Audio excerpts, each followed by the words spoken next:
অস্ত্র দিয়ে আঘাত করে। সেই অস্ত্রের আঘাতে লক্ষণ শক্তিহীন হয়ে মাটিতে লুটিয়ে পড়লেন। এই দৃশ্য দেখে রামভক্ত হনুমান সাথে লক্ষণের সামনে এসে তাকে কোলে তুলে নিয়ে নিজেদের শিবিরে চলে এলেন। নিজ ভাই লক্ষণের এই অবস্থা দেখে ভগবান শ্রীরামচন্দ্র খুব ব্যথিত হলেন।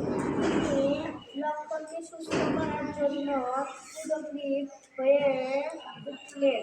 তখন বিভীষণ লঙ্কার রাজবৈদ্য কুশেরকে নিয়ে লক্ষণের চিকিৎসা করার পরামর্শ প্রদান করলেন।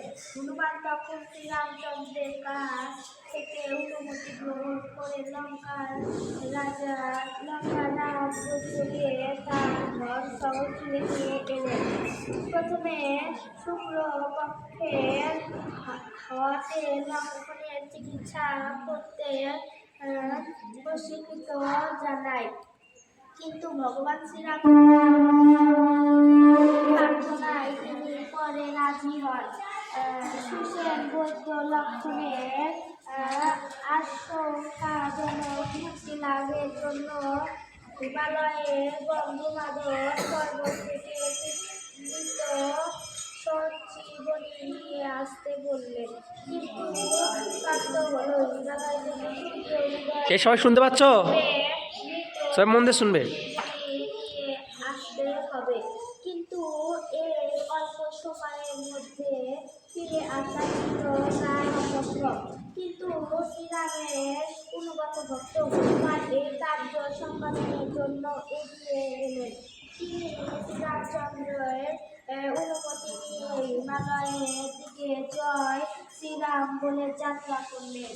যাত্রার মাঝপথে কালমুনি নামক এক রাক্ষস ঋষির ছদ্মবেশ ধারণ করে হনুমানের যাত্রায় বাধা সৃষ্টি করে।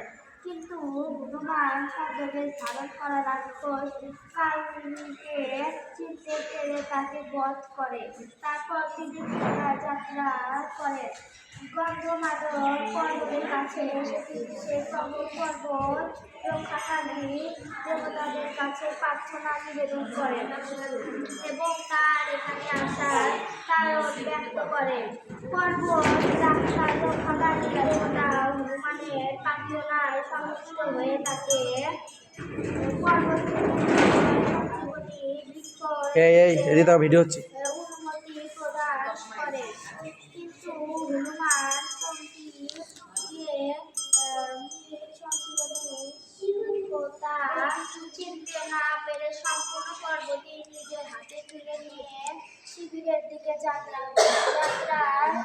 যাত্রার সকল বাধা বিপত্তি অতিক্রম করে হনুমান তার গন্তব্যে পৌঁছাতে সক্ষম হয়। তারপর রাজবৈদ্য সঞ্জীবনী বৃক্ষ থেকে পাতা নিয়ে ঔষধ তৈরি করে লক্ষণকে সেবন করালেন। কিছুক্ষণ পর লক্ষণের জ্ঞান ফিরে আসে। ভগবান শ্রীরামকে কৃতজ্ঞতা জ্ঞাপন করলেন। ভগবান